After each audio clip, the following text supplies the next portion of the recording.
Hi all, ಎಲ್ರಿಗೂ ನಮಸ್ಕಾರ. ಎಲ್ಲರೂ ಹೇಗಿದ್ದೀರಾ? ಸಾರಿ, ವಿಡಿಯೋನ ಲೇಟಾಗಿ ಅಪ್ಲೋಡ್ ಮಾಡ್ತಾ ಇದ್ದೀನಿ. ನಾನು ಹಿಂದಿನ ವಿಡಿಯೋದಲ್ಲಿ ಮಕ್ಕಳನ್ನ ಹೇಗೆ ಎಬ್ಬಿಸಬೇಕು, ಬೇಗ ಎಬ್ಬಿಸಬೇಕು ಅನ್ನೋದ್ರ ಬಗ್ಗೆ ಹೇಳ್ತಾ ಇದ್ದೆ.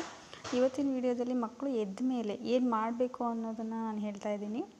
ಮಕ್ಕಳು ಎದ್ದ ಮೇಲೆ ಕೆಲವು ಮಕ್ಕಳು ಅಲ್ಲೇ ಹಾಸಿಗೆ ಮೇಲೆ ಕೂತ್ಕೊಂಡು ಓದ್ತಾ ಇರ್ತಾರೆ, ಕೆಲವು ಮಕ್ಕಳು ಪಕ್ಕದಲ್ಲಿ ಕೂತ್ಕೊಂಡು ಓದ್ತಾ ಇರ್ತಾರೆ, ಕೆಲವು ಮಕ್ಕಳು ನಮ್ಮ ಬಲವಂತಕ್ಕಷ್ಟೇ ಓದ್ತಾ ಇರ್ತಾರೆ. ನಾವು ಪೇರೆಂಟ್ಸ್ ಎಬ್ಬಿಸಿ ಅವ್ರಿಗೆ ಓದೋಕೆ ಹಚ್ಬಿಟ್ಟು ನಮ್ಮ ಕೆಲಸ ನಾವು ಮಾಡ್ಕೊತಾ ಇರ್ತೀವಿ. ಅವ್ರು ಓದ್ತಾ ಇದ್ದಾರಾ, ಸರಿ ಓದ್ತಾ ಇದ್ದಾರಾ ಇಲ್ಲೋ ಅನ್ನೋದನ್ನು ನಾವು ಸ್ವಲ್ಪ ಟೆಸ್ಟ್ ಮಾಡಬೇಕಾಗತ್ತೆ.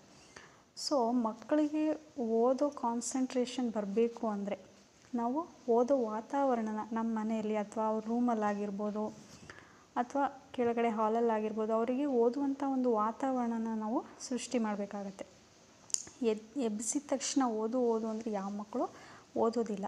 ಎಬ್ಬಿಸಿದ ತಕ್ಷಣ ಒಂದು ಲೋಟ ಬಿಸಿನೀರು ತಣ್ಣೀರು ಕೊಡಬೇಕು. ಆಮೇಲೆ ಒಂದು 5-10 ನಿಮಿಷ ಅವರಿಗೆ ಮೆಡಿಟೇಷನ್ ಮಾಡೋಕ್ಕೆ ಹೇಳ್ಬೇಕು. ಯಾವುದೇ ಮಕ್ಕಳಾಗಲಿ, ಎಷ್ಟೇ ವಯಸ್ಸಿನ ಮಕ್ಕಳಾಗಲಿ, ಚಿಕ್ಕ ವಯಸ್ಸಿಂದನೇ ನಾವು ಮೆಡಿಟೇಷನ್ ಮಾಡೋದನ್ನು ಅಭ್ಯಾಸ ಮಾಡಿಸಿದ್ರೆ ಮಕ್ಕಳಿಗೆ ಕಾನ್ಸಂಟ್ರೇಷನ್ ಅನ್ನೋದು ಹೆಚ್ಚಿಗೆ ಆಗುತ್ತೆ. ಸೊ ನಾವು ಏಳಿಸಿದ ತಕ್ಷಣ ಹಾಸಿಗೆ ಮೇಲೆ ಕೂತ್ಕೊಂಡು ಓದೋಕೆ ಹಚ್ಚೋದು ಇದೆಲ್ಲ ತಪ್ಪು. ಮೊದಲನೇದಾಗಿ ಸೊ ಒಂದು 5 ನಿಮಿಷನಾದ್ರು 10 ನಿಮಿಷನಾದ್ರು ನಾವು ಮೆಡಿಟೇಷನ್ ಮಾಡಿಸಿದ್ರೆ ಮಕ್ಕಳಿಗೆ ಅವರಿಗೂ ಓದಬೇಕು ಅನ್ನೋದೊಂದು ತಲೆಯಲ್ಲಿ ಬರುತ್ತೆ.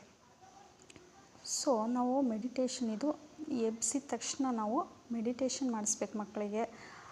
ತಾಯಂದಿರು ಫಸ್ಟ್ ಅವರಿಗೆ ಓದೋದಕ್ಕೆ ಒಳ್ಳೆಯ ವಾತಾವರಣನ ಸೃಷ್ಟಿ ಮಾಡಬೇಕು. ನಾವು ಮಕ್ಕಳಿಗೆ ಓದಬೇಕು ನಾನು ಅನ್ನೋದು ಅವ್ರ ತಲೆಯಲ್ಲಿ ಬರಬೇಕು ಫಸ್ಟು.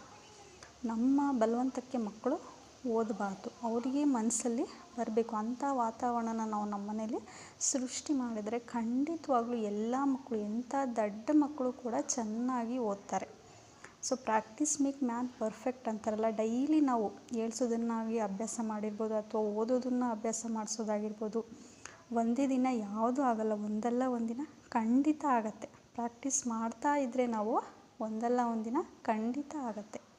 ಸೊ ಇದನ್ನು ಫಾಲೋ ಮಾಡಿ ನಿಮ್ಮ ಮಕ್ಕಳು ಕೂಡ ಚೆನ್ನಾಗಿ ಓದಲಿ ಅಂತ ನಾನು ಆಶಿಸ್ತೀನಿ. ಮುಂದಿನ ವಿಡಿಯೋದಲ್ಲಿ ಸಿಗೋಣ. Thank you, bye.